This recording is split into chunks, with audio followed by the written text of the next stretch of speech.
Чаще в СМИ экономики, науки мы слышим приставку «нано». Нам попадается множество упоминаний этой величины. С помощью наночастиц наука обещает открыть нам новый удивительный мир. Наномир сложен и пока еще сравнительно мало изучен. Но все же не столь далек от нас, как это казалось несколько лет назад. В наноразмерном диапазоне практически любой материал проявляет уникальные свойства. Сейчас мы уже видим наступление нанореволюции. Это и новые компьютерные чипы, и самоочищающиеся ткани, и создание прозрачной прочной керамики для освоения космоса. Но что же такое нанотехнологии? Какие частицы измеряют в нанометрах? И как именно эти частицы позволяют менять свойства веществ?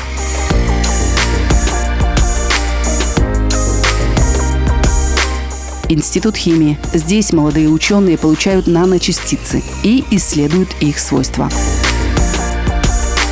Наноструктурированные материалы – это такие материалы, которые состоят из очень мелких, то есть наноразмерных частиц. Благодаря тому, что вот эти материалы состоят из наночастиц, они обладают уникальными свойствами, в отличие от других каких-то объемных материалов.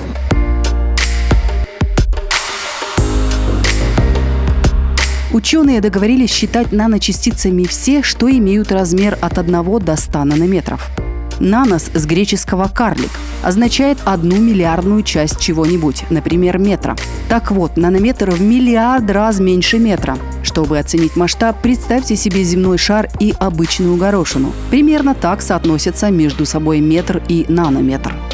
В наноразмере измеряют то, что невозможно увидеть ни невооруженным глазом, ни даже в оптический микроскоп. Например, атом серебра или вирус гриппа. За обитателями наномира ученые начали наблюдать с 1982 года. Именно тогда был изобретен первый атомно-силовой микроскоп. Заглянув в наномир, ученые поняли, что именно здесь происходят фундаментальные процессы и химические реакции, которые способны изменить нашу жизнь. Появилась возможность создавать вещества, которых не существует в природе только за счет изменения размеров элементов, из которых они составлены. Существует два способа получения наночастиц. Первый, более простой, образно называется некоторыми исследователями подход сверху вниз. Ученые действуют словно терминаторы, берут исходный материал и разрушают его разными способами, до тех пор, пока частицы не станут наноразмерными. Например, здесь ученые получают наночастицы, измельчая биополимеры, такие как целлюлоза, хитин, крахмал и другие, с помощью поликислоты.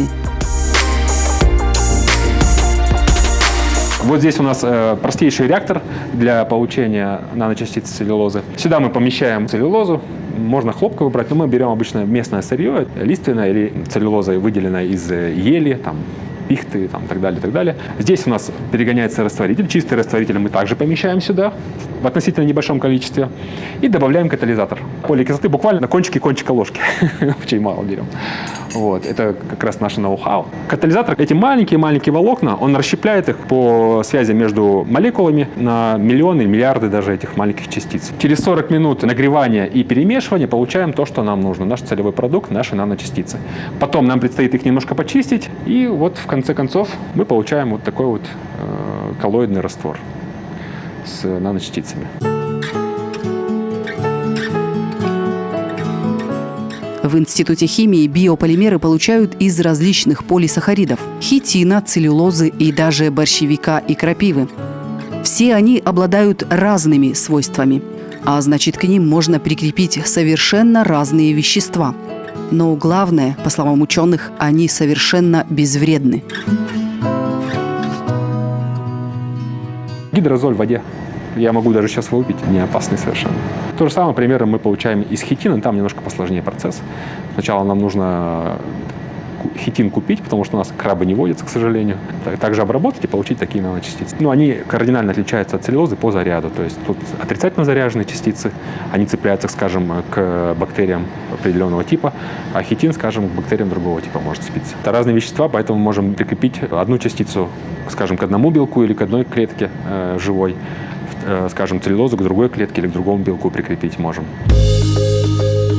Обычно, когда мы принимаем лекарственные препараты, его активные вещества доставляются как к больному органу, так и к остальным, здоровым.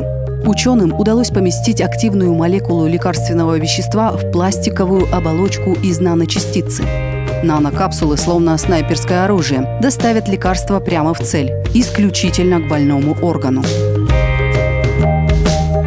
То есть мы прицепляем к наночастице лекарства, скажем, от рака или банальнейшего аспирина. Он известно, что опасен для желудочно-кишечного тракта, поскольку представляет свою кислоту. И чтобы безопасно миновать слизистые оболочки, мы можем прицепить его к наночастице и отправить в путь. Она пробежится по нашему телу и доставит лекарство куда необходимо. Использование наночастиц позволит нам уменьшить концентрацию лекарства в организме. То есть лекарство будет выделяться потихонечку, то, что нужно. И лишнего лекарства можно будет не применять. Вот это большой плюс будет. Изменяя первоначальный состав полимера, можно регулировать размеры и проникающую способность частицы, а также дозу лекарства. Если использовать метод целевой доставки, можно усилить действие препарата, снизив побочные эффекты. Нанокапсулы способны передвигаться по кровотоку и, выполнив свою задачу, растворяться и естественным путем выводиться из организма. В этой лаборатории ученые разрабатывают такие нанокапсулы-ловушки для свободных радикалов. Свободный радикал – это молекула, которая частично разрушена, и вот она ищет, кому присоединиться. Она очень обладает огромной активностью. Для человека это обычно характерны свободные формы кислорода, пероксидов и так далее. Они соединяются со многими молекулами и начинают разрушать. Они разрушают прежде всего не саму клетку, а мембрану, ту оболочку, которую изолирует клетку от внешнего мира, полупроницаемую. Они ее разрушают, в итоге клетка теряет устойчивость и начинает терять форму и функции свои терять. Но это считается одной из причин возникновения таких заболеваний, как рак. Если такие радикалы ловить и выводить их из организма, то вполне возможно, что мы продлим и саму жизнь, и качество самой жизни. То есть меньше болезней будет, человек будет жить дольше. Полимер мы растворяем в воде. Так называемый физиологический раствор для этого применяется. После этого раствор полимера, уже готовый, мы с помощью инъекции или другим методом вводим в кровоток. Здесь на полимере посажены ловушки радикалов. Они будут эти радикалы хватать, сцеплять и не отпускать. Клетки, соответственно, будут жить дальше, исполнять свои функции. Эритроциты крови. Начнем, конечно, на мышах, как всегда это водится у нас, у ученых, а потом потихонечку перейдем на человека, на человеческую кровь. Несмотря на то, что нанотехнологии могут принести неоценимую пользу отдельным людям и человечеству в целом, многие относятся к ним с недоверием. Впрочем, оно и понятно. Как и любые другие новые технологии, нанотехнологии несут в себе массу пока еще не изученных эффектов. Поэтому ученые активно исследуют, как же эти маленькие частицы могут повлиять на наш организм и способны ли они нам навредить. Сейчас у нас ведутся активные работы по изучению влияния наночастиц на клетки из раковых опухолей. Первые тесты весьма успешные. Тесты проводились на человеческих клетках. Мы показали, что наночастицы безопасны. Проблема наночастиц, что они могут накапливаться в организме. Но это в основном касается неорганических частиц. Оксиды алюминия, титана и так далее. А вот органические частицы, получаемые из такого сырья, как целлюлоза, в организме ведут себя безопасно. То есть они не накапливаются и, по-видимому, не представляют большой опасности для клеток. Еще одна новейшая разработка ученых – управляемые нанокапсулы. Ученые уверяют, что в ближайшем будущем можно будет создавать капсулы из биополимерных материалов с магнитными свойствами. При помощи этих частиц можно будет адресно доставить лекарства к разным органам с помощью приложения магнитного поля. Наша лаборатория в струе той мировой науки, которая в данный момент развивается. У нас получены на сегодняшний момент нановолокна металлоксидных соединений, в частности, оксид алюминия, оксид титана, оксид железа. Чем интересен оксид железа? Оксид железа, он обладает магнитными свойствами. И нанесение наночастиц оксида железа на какую-то поверхность приводит к тому, что мы можем с помощью магнита двигать вещества, например, в медицине, по организму, например, компьютерной томографии и так далее. Мы подносим магнит, и у нас волокна с нанесенным на них оксидом магнитным начинают двигаться за магнитом. То есть, в принципе, это все можно спроектировать и потом на организм впоследствии. Можно как доставщик лекарств адресный, сажаем туда еще лекарства дополнительно, и с помощью магнита можем подвести в тот очаг, куда нам это необходимо, и потом вывести его. Я продемонстрирую получение магнитных наночастиц оксида железа феррум-3O4. Здесь у нас находятся растворы хлоридов железа. Железо у нас бывает с зарядом +2 и +3 катионы. В определенных пропорциях нужно смешивать эти растворы. И также добавляем гидроксид аммония. Происходит формирование оксида железа магнитного. Некоторое время дать перемешаться. и на магнит у нас начинают притягиваться наши наночастицы. То есть быстро должны осесть. Ну вот уже процесс происходит. Получились магнитные наночастицы. Вот вы можете заметить, что даже на магнитный мешальник они очень легко садятся. И вот если мы возьмем магнит, то они очень легко к нему будут притягиваться.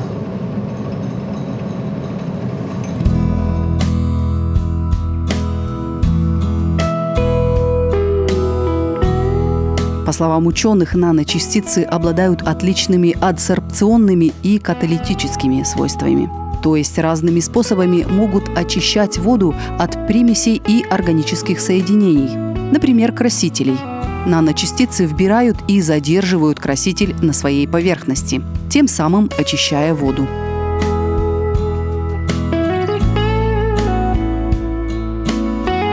Преимущество как раз-таки вот этих магнитных материалов, оно и заключается в том, что их очень легко, собственно, из сферы реакции извлечь. Мы провели какой-то процесс, адсорбент, наш материал, притягивается магнитом, и мы сливаем уже очищенную воду. Волокна, в отличие от порошков, например, они сами по себе тоже легко оседают, то есть, подождав некоторое время, мы можем отстоять воду и уже очищенную осторожно слить, при этом оставив в осадке сам наш материал. Эта очистка может проходить не только адсорбционно, но и каталитически, то есть разлагаться эти вещества могут под действием, например, пероксида водорода. Пероксид водорода разрушающе действует на вот эти вот органические вещества.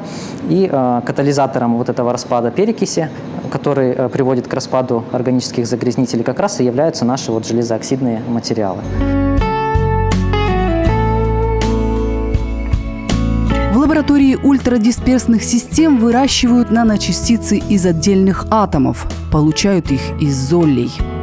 Это так называемый подход снизу вверх. Он более сложный, но именно за ним ученые видят будущее нанотехнологий. Получение частиц таким образом напоминает работу с конструктором. Только в качестве деталей используются атомы и молекулы, из которых ученые создают новые наноматериалы, которых не существует в природе. Золь – это промежуточное состояние между раствором и твердым веществом. То есть это раствор, в котором атомы и молекулы образовали частицы такого размера, которые еще пропускают свет, но еще не являются твердой частицей в том понимании, которую мы воспринимаем как твердое вещество. То есть это промежуточное между жидкостью и твердым состоянием вещества. И можно эти частицы укрупнить, они образуют тогда молекулы сначала, потом осадок. Но самое большое достоинство этого золя в том, что в этом состоянии можно эффективно смешать вещества, во-первых, и потом, поместив в реактор, например, произвести между ними химическую реакцию и образовать новое соединение. Мы берем прекурсор или предшественник, это соли того же алюминия или железа, например, помещаем определенную навеску в стаканчик, добавляем воду и перемешиваем с помощью магнитной мешалки для того, чтобы растворить. Это пример получения золия гидроксида алюминия. И далее для того, чтобы получить дисперсную систему, нам нужно добавить раствор гидроксида аммония. Это основание, щелочь. Да? При его добавлении образуются сначала вот такие вот хлопья. Но спустя некоторое время они растворятся, и после этого мы будем добавлять постепенно новые и новые порции вот этого гидроксида аммония. И в конечном итоге, после того, как мы все это сделаем, это обычно уходит день или, может быть, два, мы получим как раз-таки нашу дисперсную систему, то есть соль гидроксида алюминия. Для того, чтобы получить из золей материалы с хорошими характеристиками, золь нужно очистить от солей. Для этого золь помещают в специальный мешочек, полупроницаемую мембрану, и ставят в сосуд с дистиллированной водой. Мембрана действует словно сито. Поскольку наночастицы крупнее, они остаются в мембране. Более мелкие анионы и катионы выводятся из золя. Процесс очистки проводят до тех пор, пока все ненужные соли не будут отделены от наночастиц.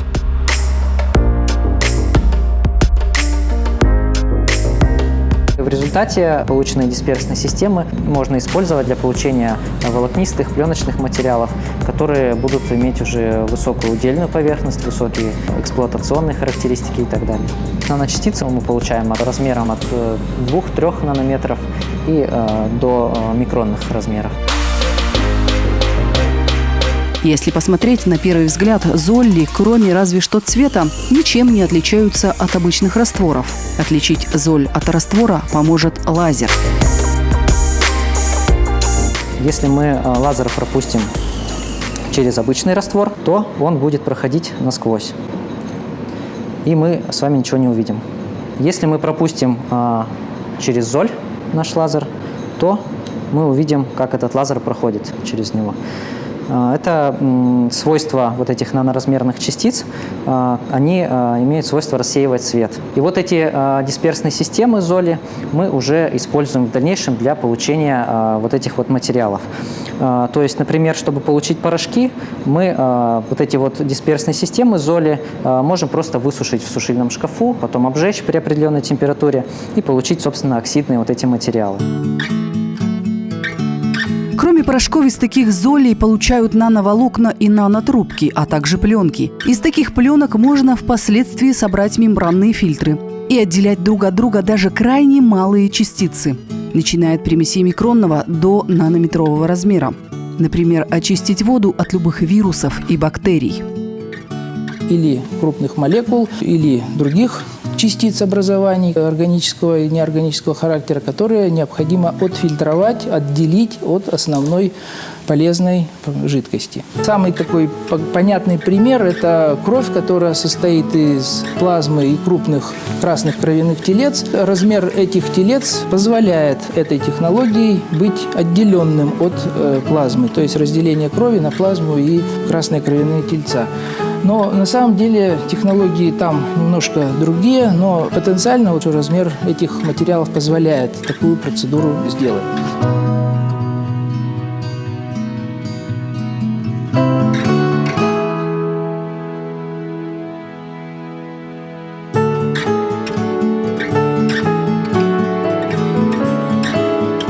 Гель-золь-технология позволяет получать наноразмерную керамику. Зерна, которые состоят из частиц размером всего лишь до 10 нанометров.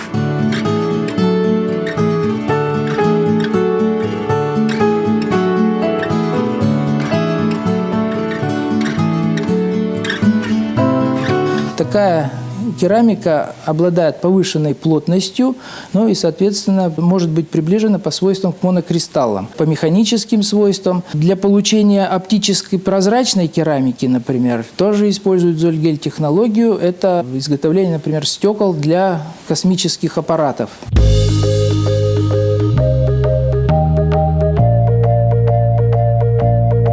Ученые научились создавать новые полимерные композиционные материалы с частицами нанооксидов. Эти самые нанооксиды помогают сделать полимер более гибким и пластичным, или, наоборот, более прочным.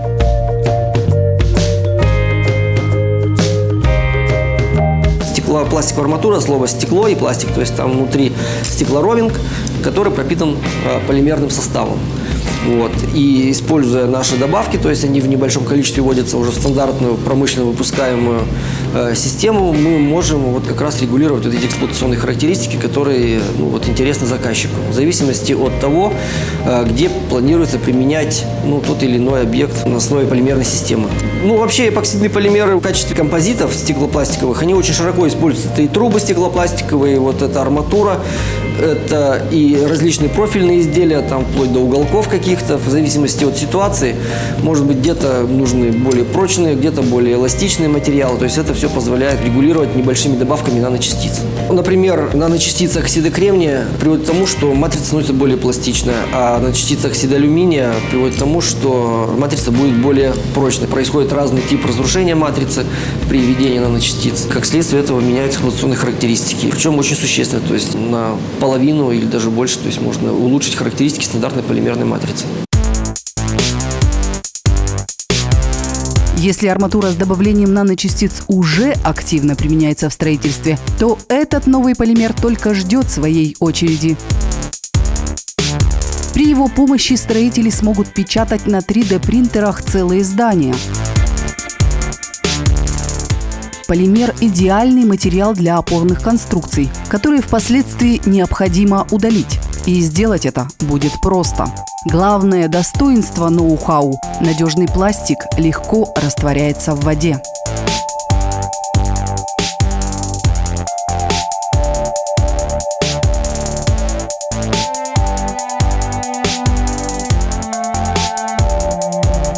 Перспективная в этом области – это вот опорные структуры из них создавать, которые впоследствии будут удалены. В данном случае вот опора, она из одного полимера. Возможно и комбинирование пластиков. Пластик основной и опорная структура. Если создается сложная модель больших объемов, например, строительство домов 3D-печати, для таких огромных структур уже нужны хорошие опоры, которые могут быть удалены. Поэтому вот полимерный состав может применяться в этой области как опора.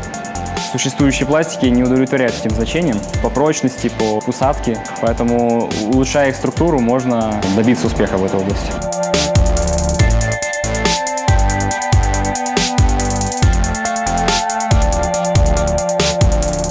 Наномир сложен и пока еще сравнительно мало изучен, но все же не столь далек от нас, как это казалось несколько лет назад. Основные открытия, предсказываемые в этой области, пока еще впереди.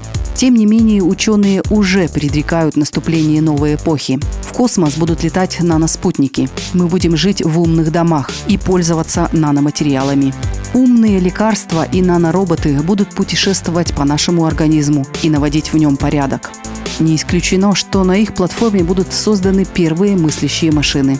Все это уже не кажется фантастикой. Это наше ближайшее будущее. Остается надеяться лишь на то, что нам не потребуются нано-армии сопротивления для борьбы с этими необыкновенно маленькими, но весьма сильными обитателями наномира.